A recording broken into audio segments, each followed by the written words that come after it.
¿Has intentado embarazarte y no lo has logrado o conoces a alguien que esté pasando por esta situación? Quédate a ver los 3 estudios básicos que necesitan para conocer la causa.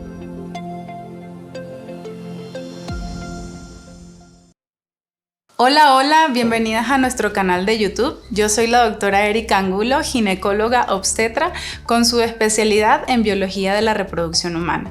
No olviden suscribirse a nuestro canal para ser parte de la familia Fertifetal y así seguir creciendo. Primero que nada, quisiera que no te sientas sola y supieras que existen cada vez más parejas en el mundo que están en la misma situación que tú, tanto que puede afectar hasta el 15% de la población mundial y según el INEGI, en México hay 4 millones de parejas que padecen infertilidad, detectándose 2.000 casos nuevos cada año, lo que se traduce en que 1 de cada 6 parejas que desean tener un hijo tienen problemas para concebir, ya sea de manera temporal o permanente. Y algo que debemos tener claro es que constituye un problema de pareja y lo ideal es que acudan ambos a la consulta para una correcta evaluación del binomio, ya que afecta por igual a hombres y mujeres, escalando factores importantísimos como el estrés, el consumo de alcohol, de tabaco, malos hábitos alimenticios y con gran importancia postergar la maternidad. En vista de la realización de proyectos personales, las mujeres hoy en día tenemos nuestro primer hijo cada vez más tarde. Empecemos hablando de lo básico. ¿Es normal o no? ¿Cuánto tiempo debo esperar para acudir con el especialista?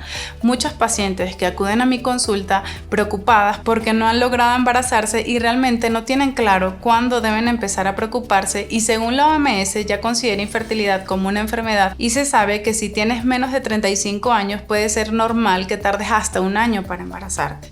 Y si tienes más de 35 años, ese periodo se acorta a 6 meses. Claro, hay condiciones que deben estar presentes, sin usar ningún método o ningún tipo de anticonceptivo, que no haya coito interrumpido y que ocurran coitos 3 veces a la semana. La edad con mayor probabilidad de embarazo va desde los 24 hasta los 25 años y disminuye a la mitad a los 35 años, siendo mínima a los 40 años. Y tengamos en cuenta que la probabilidad de embarazo a los 30 años mensual es de 20% y a partir de los 40 solo 5%. Y como ya habíamos mencionado, es ideal que acudan ambos a la consulta porque se va a hacer interrogatorio tanto a la mujer como al hombre para saber si pudiese haber algún antecedente de importancia o si tienen paternidad o maternidad comprobada. Las parejas actualmente estamos tomando la decisión de postergar la edad para tener nuestro primer hijo, lo que ha hecho que el porcentaje de pacientes que no lo logran vaya en aumento. Cuando ya cumples los criterios de infertilidad y desafortunadamente después de este tiempo no has logrado embarazarte, debes ir con un especialista en fertilidad porque el tiempo es oro en reproducción y mientras más pronto acudas se podrá llegar de la manera debida a un diagnóstico y tratamiento oportuno. Y tengamos en cuenta que luego de hacer una evaluación personalizada hasta el 85% de las parejas logran un diagnóstico y 15% pueden tener lo que se conoce como infertilidad de origen desconocido, donde pareciera que todos los factores están funcionando de manera adecuada, pero no se logra el embarazo. Cuando vengas a la consulta, lo primero que haremos es un correcto interrogatorio enfocado a conocer tus antecedentes, si tienes algún familiar que ha tenido problemas para embarazarse y si padeces de alguna enfermedad crónica. Además, preguntaremos acerca de tu ciclo menstrual, la frecuencia, la duración, si tienes dolor con la menstruación, para descartar probables patologías que son muy frecuentes como la endometriosis o el síndrome de ovario poliquístico, que pueden estar jugando en contra para que logres tu objetivo. Ahora sí, empecemos a hablar de los 3 estudios básicos o de oro que los especialistas en reproducción asistida solicitamos para saber qué está ocurriendo en tu caso y por qué no logras embarazarte. El estudio número 1 es la hormona antimülleriana. Una realidad es que el reloj biológico no para. Las mujeres nacemos con 300.000 óvulos en nuestros ovarios que se van acabando a medida que progresa nuestra edad, siendo un proceso normal y fisiológico en nuestras vidas. La pérdida de óvulos ocurre con mayor velocidad a partir de los 35 años y mucho más posterior a los 40 años. Por ello es súper importante que conozcas el estado de tu reserva ovárica. Existen diferentes métodos como el ultrasonido para el conteo de folículos antrales en tus ovarios y hormonas en sangre, dentro de ellas la más específica es la hormona antimülleriana. Distintos autores han demostrado que constituye un marcador precoz de disminución y agotamiento de la reserva ovárica. Primera pregunta, ¿cuándo tomarla? A diferencia de otros estudios que deben tomarse en un momento específico de tu ciclo menstrual, la hormona antimülleriana se mantiene constante a lo largo del mismo y se puede tomar en cualquier momento. Segunda pregunta, ¿cómo me la toman? Debes ir a un laboratorio especializado en la toma de este tipo de pruebas y te van a tomar una muestra única de sangre periférica. Tercera pregunta, ¿cuánto tarda el resultado? Pues dependiendo del laboratorio, inclusive pueden entregarle el mismo día. Cuarta pregunta, ¿cuál es el valor normal? El punto de corte es más de 1.2 nanogramos por mililitro y se cataloga como baja reserva ovárica menos de 0.5. Este resultado nos va a dar pauta para qué tratamiento vas a ser candidata e inclusive cuáles son los tipos de medicamentos que se pueden utilizar y las dosis. Hablemos del segundo estudio, la histerosalpingografía, y este es realizado para verificar la permeabilidad de las trompas de falopio, que son los conductos que conectan el óvulo con el espermatozoide. Te adelanto que la realización de este puede ser un poco molesto, pero tiene el beneficio de darnos muchos datos importantes con mínima invasión a tu cuerpo, con un bajo costo y fácil realización. Tengamos claro que si en el peor de los casos reporta obstrucción tubaria, puede ser por espasmo tubario y no porque necesariamente estén bloqueadas las trompas. De ahí la importancia de acudir a un centro donde estén muy familiarizados con el mismo. Primera pregunta, ¿en qué consiste? Es la administración de contraste o un líquido a través del cérvix de un material que se marca ante los rayos X y se van tomando radiografías para verificar cómo viaja el mismo a través de tu tracto genital. ¿Cuándo debe realizarse? Justo después de haber finalizado tu ciclo menstrual, es decir, que no haya sangrado genital.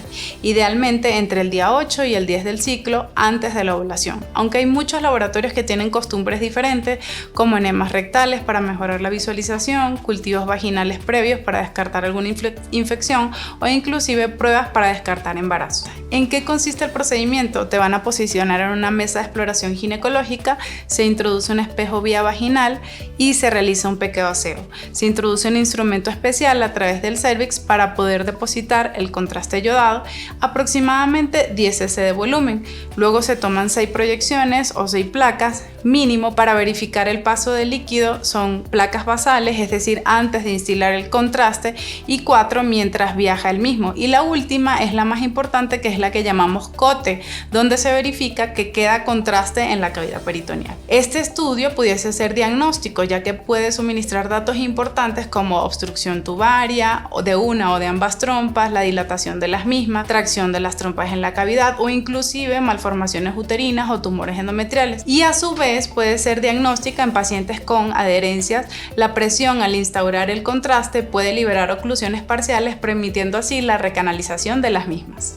¿Cuál es la complicación más frecuente? El dolor. Aunque en 80% de las pacientes cede con analgésicos comunes y apenas en un 4% puede tornarse severo, generalmente ocurre cuando alguna de las trompas está ocluida. Las infecciones son la complicación menos frecuente y por ello algunos radiólogos tienden a indicar antibióticos profilácticos. Y así, al finalizar el estudio, puede determinarse a qué tipo de tratamiento serás candidata. Si estuviesen permeables una o dos trompas, pueden hacerse tratamientos como el coito dirigido o la inseminación, y si de plano estuviesen las dos trompas ocluidas, sería una indicación formal para fertilización in vitro. Es fundamental hacer este estudio antes de someterse a cualquier tratamiento para verificar la real permeabilidad de estos conductos y no hacerte gastar tiempo ni dinero en vano. Y por último, pero no menos importante, hablemos de la espermatobioscopía, cuyo objetivo es el estudio del factor masculino mediante la evaluación del esperma por una muestra de eyaculado.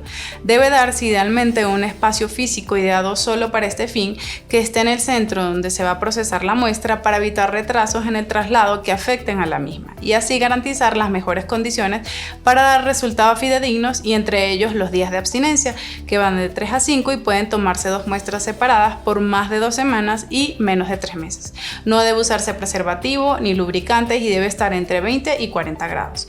Recomiendo siempre hacerlo en clínicas de fertilidad, ya que los biólogos están mucho más familiarizados con el manejo de gametos, siendo un estudio en su mayoría operador dependiente.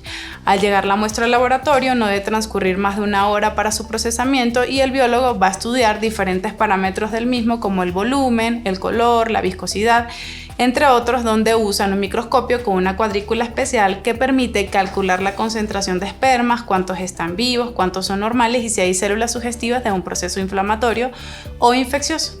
Además, aspectos químicos como el grado de acidez, que también pudiese hablar de alguna infección, o inclusive detectar si tienen zinc y fructosa, que garantizan el funcionamiento correcto de estructuras en el hombre como la próstata y vesículas seminales, que hablaremos a más profundidad en otro video. Y así pueden surgir múltiples diagnósticos con nombres un poco extraños o raros que se refieren a bajo volumen, baja cantidad, baja movilidad, mayor cantidad de espermatozoides muertos o muchas formas anormales, determinando si pudiesen ser candidatos a un tratamiento de baja complejidad o de plano necesitan un in vitro, y el embriólogo en el laboratorio determinará si permite que ocurra la fecundación de manera tradicional o está tan alterado el conteo y la movilidad de los espermatozoides que necesite la inyección del espermatozoide dentro del óvulo, o en los casos más severos puede llegarse a requerir un donante de espermas cuando haya ausencia de los mismos. Si quieren que les hable un poco más del tema, déjenmelos en los comentarios y les hago un video un poco más especializado al respecto. Recuerden que el estudio de las parejas con infertilidad debe ser personalizado y probablemente se requieran estudios adicionales para evaluar cómo está funcionando la tiroides, cultivos vaginales, uretrales, ultrasonido, y cada caso irá dando la pauta si es necesario estudios más específicos como histeroscopía o laparoscopía. Esto es todo por hoy. Si te gusta nuestro contenido, no olvides suscribirte al canal para que recibas notificaciones y puedas seguir disfrutando de la info de mano de especialistas en salud femenina, reproductiva y prenatal. Chao, chao, y nos vemos en el próximo video. Tú no me tienes fe.